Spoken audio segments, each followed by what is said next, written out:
Hi అండి. మా husband మార్కెట్కి వెళ్ళినప్పుడు లెమన్స్ చాలా పెద్ద పెద్దగా కనిపించాయంట. వెంటనే తీసుకున్నారు. నేను ఆ ఇంటికి రాగానే ఇవి మోసంబి అంటారు కదా, బత్తాకాయలు అంటారు కదండి, అవేమో అనుకున్నాను.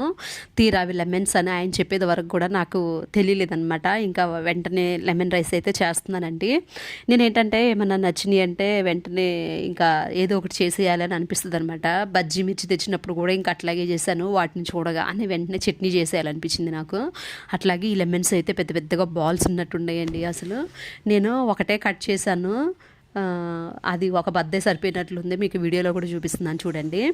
అయితే ఈ లెమన్ రైస్ తాలింపులో జీడిపప్పులు వేస్తే భలే ఉంటుంది కదండి అసలు నిజంగా. ఆ రోజు రైస్ కూడా మంచిగా ఉండేనమాట.